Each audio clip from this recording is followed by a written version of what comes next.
जय हिंद, जय सिया राम। आप सभी को पता है कि अयोध्या से कई लाख टन अक्षत, पूजित अक्षत हम सब तक पहुंच रहे हैं। जिनको मिला है, जिनको ये अक्षत मिल चुका है, वो बहुत ही भाग्यशाली हैं। अब आप क्या सोच रहे होंगे कि इसका करना क्या है। देखिए, सबसे पहले मैं दिखा देती हूँ कि वहाँ राम मंदिर से, अयोध्या से हमारे लिए क्या क्या आया है। क्योंकि ये किसी एक का पर्व नहीं है, किसी एक व्यक्ति का पर्व नहीं है, पूरे विश्व का पर्व है। एक उत्साह है हर जगह। तो आपको ये मिल जाता है, एक श्री राम जी की यहाँ पर एक मूर्ति, मतलब फ़ोटो है, और प्लस जो राम मंदिर का, जो जिस तरह का राम मंदिर है, मैं आपको दिखा देती हूँ, उसकी एक प्रतिमा है। और उसके नीचे लिखा है श्री राम जन्मभूमि निर्माणाधीन मंदिर अयोध्या। ये ऐसा, ये इस तरह बन के दिखेगा, ये ऐसा है। इसके अलावा आपको ये मिलता है, एक अक्षत है, श्री अयोध्या राम से पूजित अक्षत आया है। आप में से कई लोगों के पास, लोगों ने हाथ में मतलब खोल के दिया होगा, पीले रंग का इसके अंदर अक्षत है।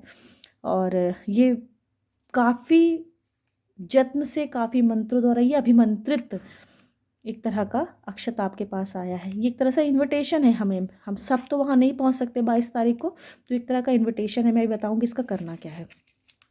इसके अलावा हम सभी के लिए एक निवेदन पत्र भी आया है, और मैं इसका आपको शॉर्ट में बता दूंगी कि निवेदन क्या किया गया है। और इसके पीछे श्री राम जन्मभूमि से रिलेटेड उसका मंदिर का विवरण भी दिया हुआ है कि अगर आप क्या क्या और मंदिर है, मतलब ये सिर्फ राम मंदिर नहीं है, राम जी का, सीता जी का, लक्ष्मण जी का, यानी कह सकते राम दरबार नहीं है, बल्कि बहुत सारे इसमें महर्षि वशिष्ठ, महर्षि विश्वामित्र, महर्षि अगस्त्य, निषाद राज, गुह माता, शबरी एवं अहिल्या माता, बहुत सारे इसमें कई मंडप बने हैं, कई सारे मंदिर हैं, उसका भी आपको डिटेलिंग दी हुई है। तो अब करना क्या है, उसको फटाफट बता देती हूँ। ये जो अक्षत आया है, सबसे पहले जिन तक पहुंचा है बहुत भाग्यशाली हैं। जिन तक नहीं पहुंचा, वो एक काम कर सकते हैं कि आप अपने आसपास, अगर जो आपका सबसे बड़ा मठ हो, सबसे बड़ा पूजा का मंदिर हो, इस कोई स्थान हो, आप वहाँ पर जाके स्वयं इसको ले सकते हैं। अब अगर आप तक नहीं पहुंचा है तो आप खुद जाइए और ये अक्षत लेके आइए। नहीं मिल पाता है तो मैं अनुरोध करूंगी कि आप अपने ग्रुप में, व्हाट्सएप ग्रुप में पूछिए भाई किसके पास पहुंचा है। तो आप जितने सदस्य हैं, जितने आपके घर में 4 सदस्य हैं, 5 सदस्य हैं, तो एटलीस्ट इतने जितने सदस्य हैं उतना तो ये आपके पास अक्षत होना चाहिए, लेके आ जाइए। अब क्या करना है, 22 तारीख को आपको ये तीनों जिस तरह मैंने सजा रखा है, थाली में ऐसे ही सजाना है। अक्षत को आपको ओपन कर लेना है, कटोरी में रख देना है। अगर आपके पास ओपन नहीं है, मतलब ओपन में आया है, तो आप खोल के जगह पे रख दीजिए उसका। आप जैसे मैंने पुष्प के साथ, जब से मुझे मिला है ये पुष्प के साथ ही है, आप इसको इस तरह से रख दीजिए। और आप लाइव जुड़ेंगे डेफिनेटली, मैं भी देखूंगी लाइव किस तरह से भगवान का स्थापना हो रही है। तो करीबन दोपहर में 11 बजे से लेकर 1 बजे के बीच में हमें ये काम करना है।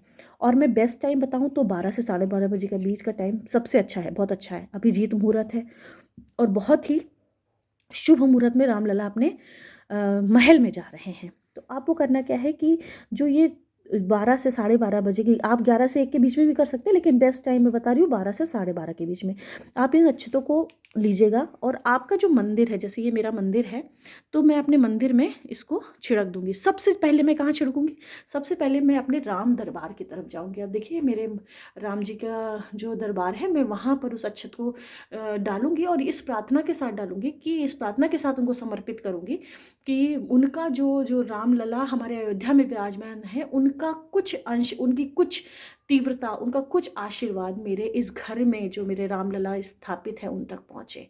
इसके बाद आपको करना क्या है कि जो बचे हुए चावल हैं, थोड़ा थोड़ा डालिए, ज़्यादा नहीं डालिए। जो बचे हुए चावल हैं वो आप अपने घर के अनाज में डाल दिए। उसके अलावा आप क्या करिए, आप अपने जहाँ पैसे रखते हैं एक दाना, वहाँ डाल दीजिए, आप अपने पर्स में डाल दीजिए।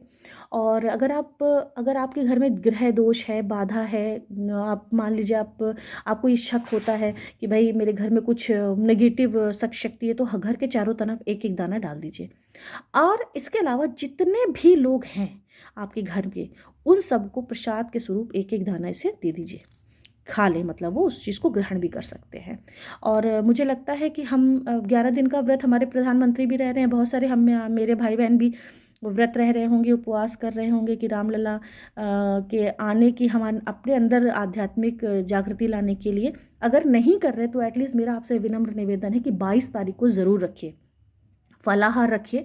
आप एक समय खाना खाइए, लेकिन कोशिश करिए कि 11 बजे से लेकर 1 बजे तक आहार ग्रहण ना करें। पूर्ण रूप से सात्विक ग्रहण उस दिन आप आहार लें, बहुत ज़रूरी है, क्योंकि उस दिन पूर्ण रूप से पूरा विश्व आध्यात्ममय हो जाएगा। इसके अलावा ये जो आपको मूर्ति, ये आपको ये फ़ोटो जो मिली हुई है, ये मैं दिखा रही हूँ आपको, आप इसको भी आप फ्रेम करा के अपने मंदिर में इस तरह करके आप कहीं पे स्थापित कर सकते हैं।